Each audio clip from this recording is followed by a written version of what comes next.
ایک دفعہ کا ذکر ہے کہ حضرت موسیٰ علیہ السلام کو اللہ تعالیٰ نے حکم دیا کہ سمندر کی طرف جاؤ، وہاں 3 کشتیاں ڈوبنے والی ہیں۔ حضرت موسیٰ علیہ السلام فوری حکم الہی کی تعمیل کرتے ہوئے سمندر کی جانب چل دیے۔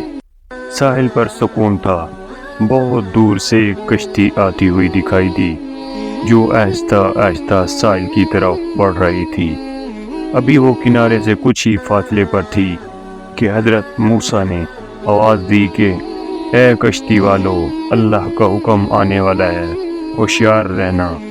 انہوں نے جواب دیا، آپ جانتے ہیں کہ اللہ کے حکم کو کوئی نہیں ٹال سکتا، ہم تو اس کے بندے ہیں جو حکم الہی کے پابند ہیں۔ کشتی والے ابھی یہ بات کہہ ہی رہے تھے کہ اچانک ایک موج اٹھی اور کشتی ڈولنے لگی۔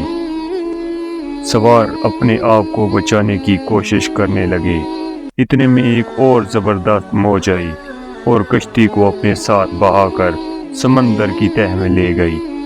تھوڑی دیر میں ایک اور کشتی نظر آئی تو حضرت موسیٰ علیہ السلام نے انہیں بھی خبردار کیا اور کہا کہ ذرا محتاط ہو کر آنا۔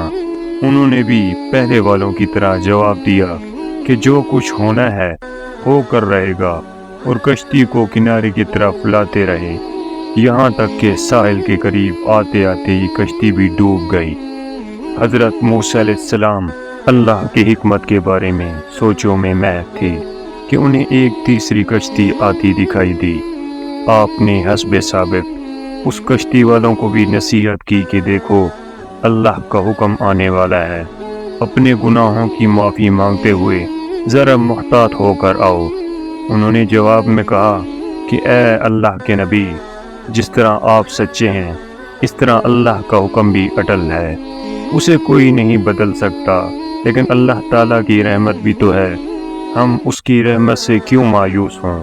لہٰذا ہم اللہ تعالیٰ کی رحمت پر بھروسہ کر کے آ رہے ہیں، اور وہ اپنی رحمت کے صدقے میں ہمیں ضرور امن و سلامتی کے ساتھ کنارے پر پہنچا دے گا۔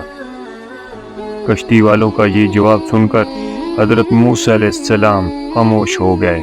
جب کشتی باحفاظت کنارے آ لگی تو اللہ کے پیغمبر سوچنے لگے کہ اللہ تعالیٰ نے 3 کشتیاں ڈوبنے کا فرمایا تھا، 2 تو ڈوب گئیں لیکن تیسری سلامتی کے ساتھ کنارے آ لگی ہے، یہ کیسے بچ گئی؟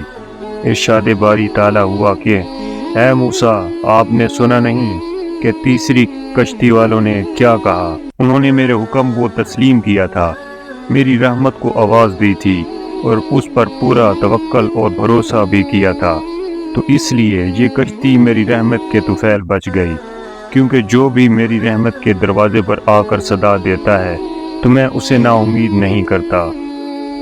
حدیث میں آتا ہے کہ جب اللہ تعالیٰ نے مخلوقات کو پیدا فرمایا تو عرش پر لکھ دیا، میری رحمت میرے غضب پر غالب ہے۔ سبحان اللہ۔